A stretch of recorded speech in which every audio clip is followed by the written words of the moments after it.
Hi everyone, Jan is signing in. Welcome to another video from the Beginner's Bench series. I will guide you through the easygoing repotting process of this European large group and share some thoughts about my strategy. About 5 years ago, this large group started as a young material collected from the field. I planted the young elongated trees together in a wooden box and let them grow freely for a couple of years. I planted them with a variety of distances and spaces between the trunks. The last thing you want is the trees planted into the evenly distributed grid. I made occasional light pruning in those 5 years with no wiring or further styling. I love to use this electric saw during repotting. Even though it may look a bit weird and aggressive, the opposite is true. It is a precise and gentle tool if it is used correctly. But of course, if you don't like it or are not confident enough, don't do it. Or maybe practice with this tool first and incorporate it into the repotting process gradually. I use it because it spares my elbows, it is much faster and I feel comfortable working with it. I made one clean cut on each of the 4 sides, not very close to the main root ball. Always keep a healthy reasonable distance from the trunks. Then I flipped the box to the side as you see, and the entire group popped out easily with no brute force. If it doesn't go, there is something wrong. Maybe you didn't cut all the roots, or there might be some wires also. Make a double check and find the solution instead of brute force. Here you can see the soil profile after the saw cut. I found one baby larch in the corner. I will keep it.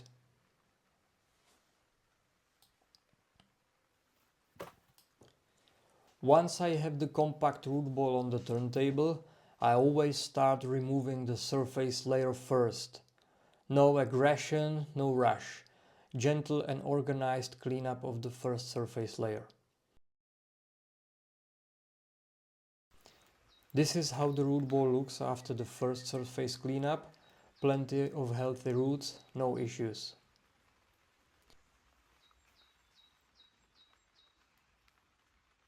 Step 2 is the work on the sides.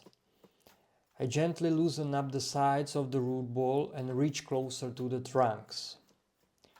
While I'm working with the metal fork, I rather poke into the root ball instead of aggressive pulling. There is slight resistance from the roots, but I definitely don't tear and crush them. Always try to be as gentle as possible. So I continue methodically all around the root ball. Once I loosen up the roots enough, I lightly prune them. I also loosen up the surface more until I reach the intact grains of soil and sculpt the edge of the root ball into the gradual slope shape.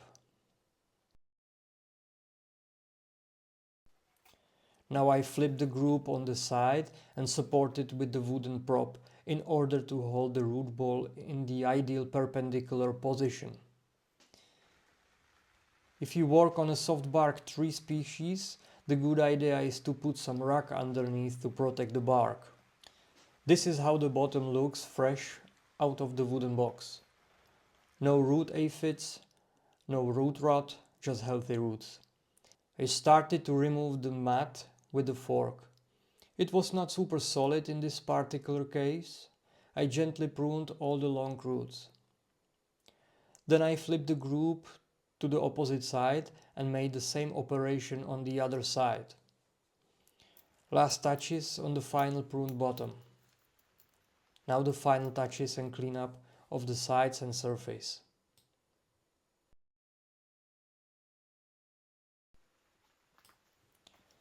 This is how the root ball looks after the operation. Reasonable size and flat bottom, clean surface with exposed surface roots.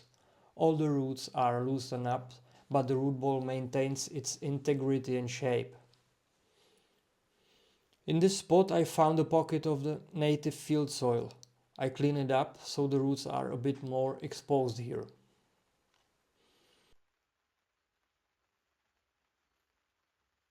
As the producer of the slabs, I have the luxury to choose from various shapes and sizes. I picked this one, and right after I tested the match with the group, it was an instant marriage. The magic happened and I was very satisfied with how it worked together. I immediately fell in love with this combination and didn't even test other options. Too much thinking is also not good and could lead to paralysis analysis syndrome. If it works, it works. This is the raw river mud collected nearby. I removed some sticks and grasses, and the clean mud I mixed roughly 50-50 with wet akadama. It needs to be well evenly mixed. This is the consistency I like. It holds its shape nicely.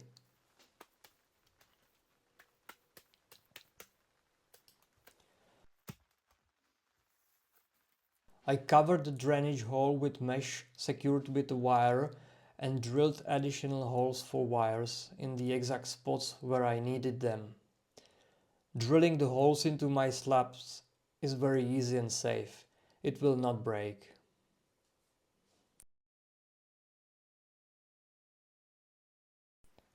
I started to create the mud rim slightly wider than the size of the root ball.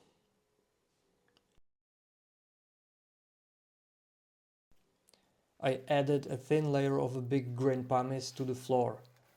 Then mixture of akadama, basalt gravel and pumice mixed in 1:1:1 ratio. I spread it into a nice even flat layer. I made a hill in the center roughly to the same height as the height of the mud rim.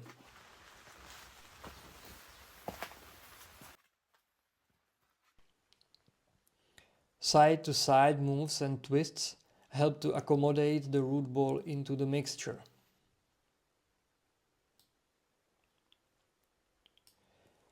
Make sure the flat bottom of the root ball is in contact with mixture and there are no air pockets.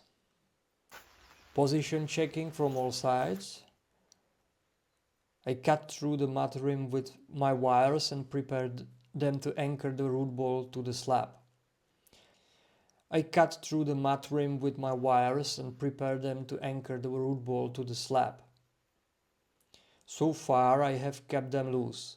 First I filled the root ball with a mixture.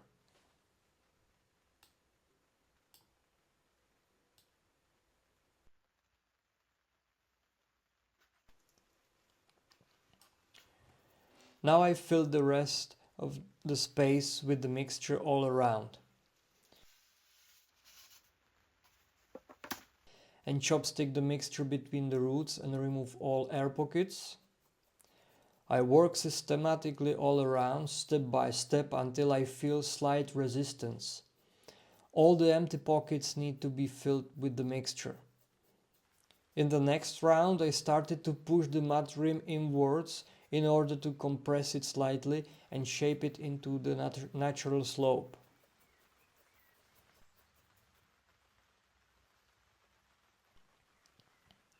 Then I pulled and twisted the wires and the root ball was well fastened to the slab.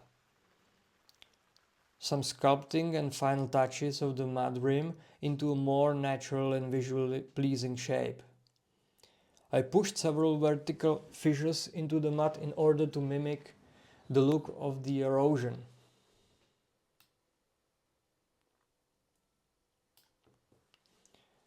Smashed green moss mixed with dry sphagnum I used as a top dressing. It helps to stabilize the mud rim and new moss will start to grow faster on the surface. I push it slightly into the mud and here we go. We have the first piece to our beginner's bench.